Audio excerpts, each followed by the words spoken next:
Alright, so yun, magandang tanghali nga pala sa inyong lahat mga kabiyahe. At ngayon ay pupunta tayo sa isang bayan dito sa Laguna, na kung saan ay ipapakita ko naman sa inyo ngayon na yung bago nilang palengke.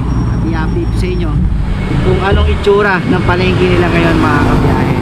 So ang oras natin ay 11 ng tanghali at naisipan ko nga na bumiyahe ngayong tanghali. Mayroon tayong isang pupuntahan at isasama ko nga kayo mga kabiyahe. So yung pupuntahan natin ay bali kahapon ay binuksan na yung kanilang pamilihang bayan, no? At hindi ko lang alam kung kailan magsisimula. So ito ay isa sa napakagandang palengke dito sa Laguna mga kabiyahe. So puntahan natin para makita nyo. Tara, samahan nyo ako. Let's go. Alright.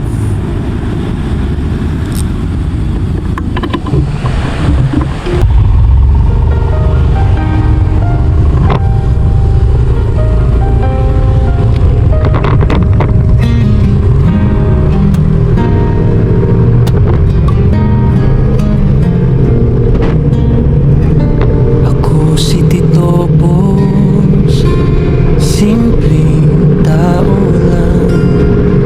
May pangarap sa buhay na aking pinanghawakan. Pamilya ko ang lakas, sila ang dahilan sa bawat hirap at pagod. Hindi ako susuko kailanman.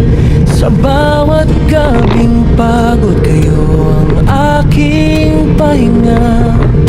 Sa bawat umaga, kayo ang aking sigla. Pamilya ko ang mundo, kayo ang lahat sa akin.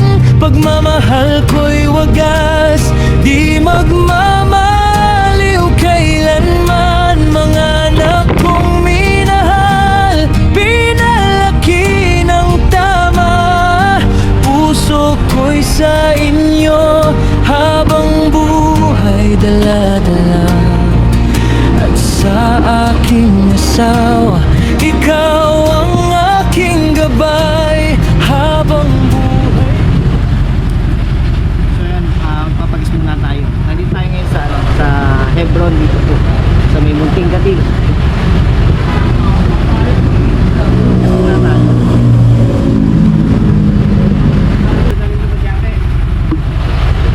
Oo, doon ako may balita. Oo.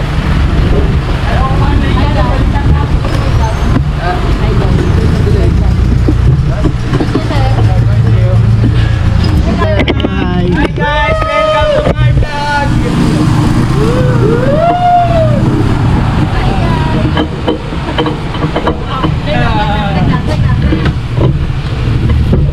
Thank you.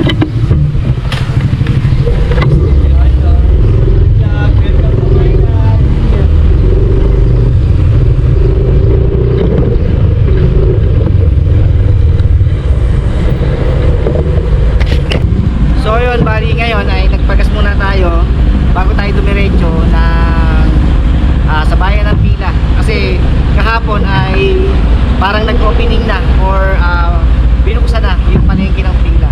So isa sa napakagandang palengke dito sa lalawigan ng Laguna, ang palengkeng pamilihan ng bayan ng Pila mga kabiyahe. So samahan nyo ako para makita natin kung gaano ba kaganda ang palengke ng Pila. Tara, samahan nyo ako. Let's go.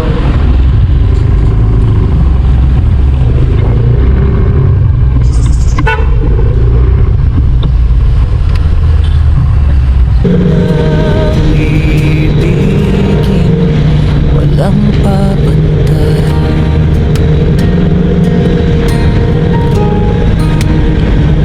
Sa bawat luha, sabay nating pinunasan. Sa bawat saya, sabay nating naranasan. Hindi man perpekto, pero buo ang damdamin. Sa yakap ng pamilya, doon ako nananatili.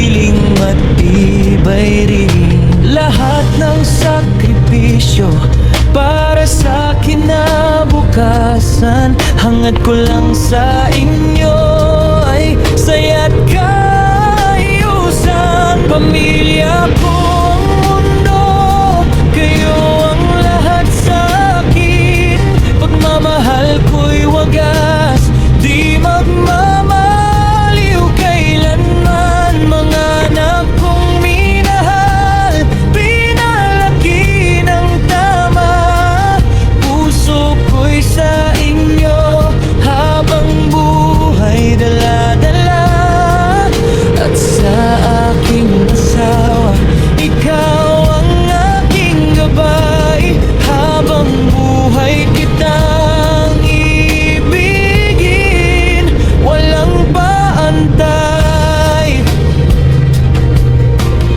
Kahit anong unos ang dumating sa landas, magkakahawak kamay, walang bibitaw sa atin. Sa bawat dasal ko, kayo ang laman. Kaligayahan nyo ang aking kayamanan.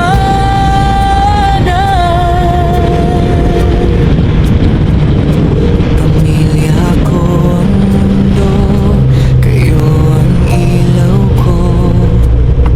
Sa dilim ng buhay, kayo ang gabay ko. Dito pusang pangalan, handang ialay ang lahat. Para sa inyo, walang katumbas ang pag-ibig ko. Tapat.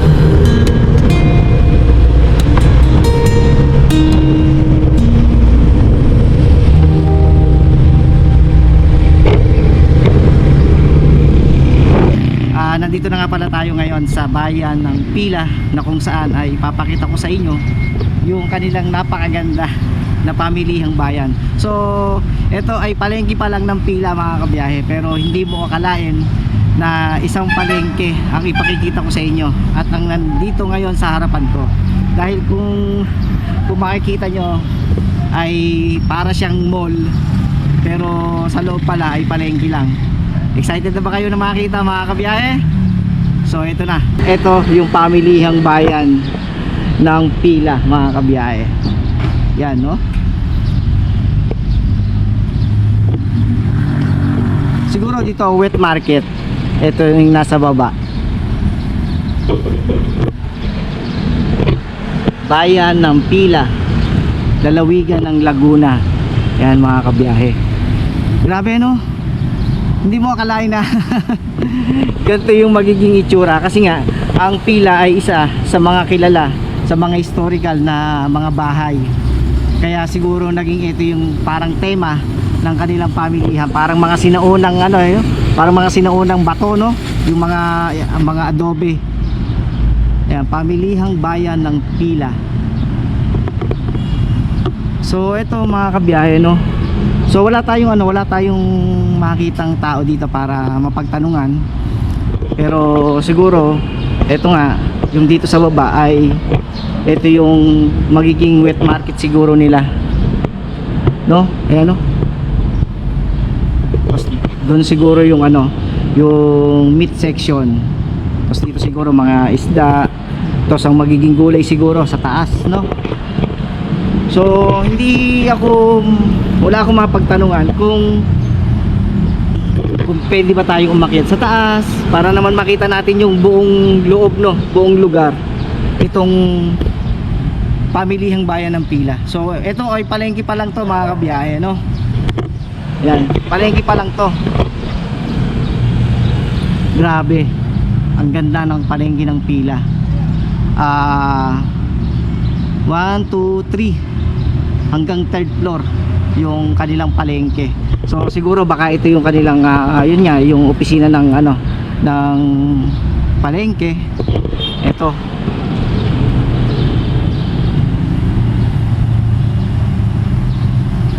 At kahapon ay tinanggal na nga yung harang. So may harang yan doon. Yung blue sack, nilagyan kasi ng blue sack yan. So kahapon ay tinanggal na po at ini-open na nga po ito mga kabiyahe. So pero ngayon hindi pa naman siya nag-ooperate. Ang galing ng ng mayor ng Pila, si Mayor Egay. Galing, no?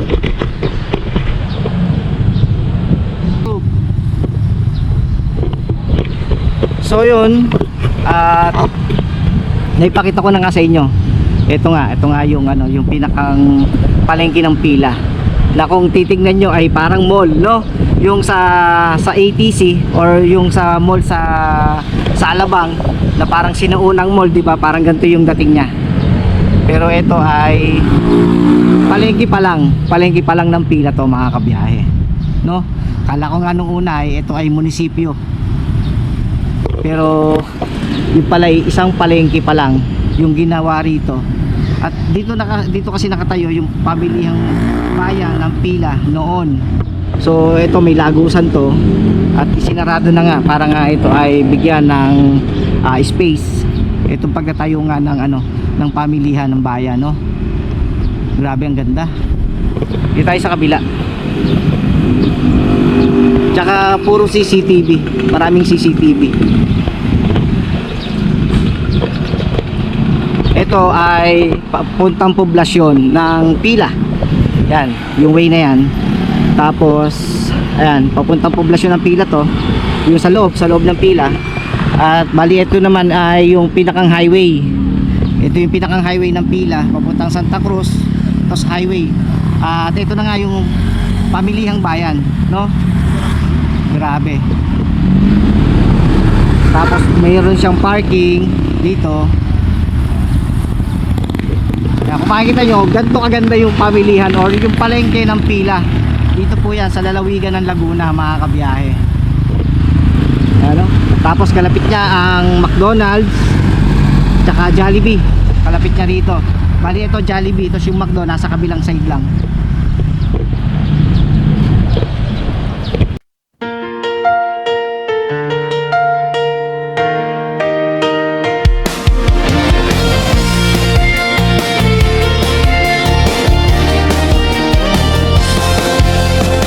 Si Tito Pogs, tara na't sumama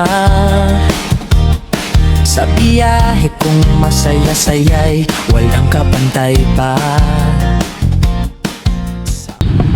Ito Jollibee. Ayan. So kalapit na yan Jollibee. Tapos sa kabila nito yung McDonald's. At ito, kaya siguro talagang magiging maganda ang kalalabasan nitong palengke ng Pila. At maraming mamimili rito mga kabiyahe. Gawa nang siyempre pagkatapos mamili, pwede silang pumunta rito at kumain dito sa Jollibee or doon sa McDonald's.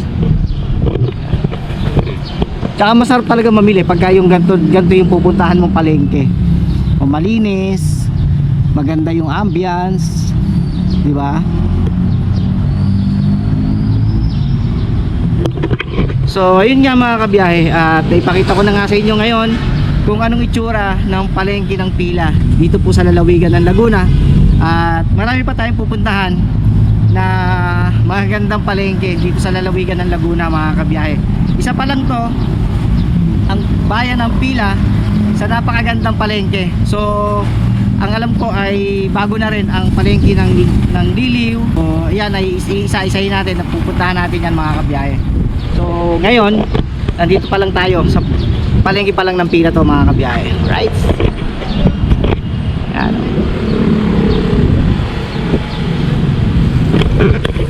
So tuloy na siguro tayo at marami pa tayong pupuntahan. At siguro sana ay nagandahan kayo kung anong kinalabasan ngayon ng palengke ng Pila, no? Kung gaano kaganda at kung gaano kagaling ng isang namumuno sa isang bayan, no?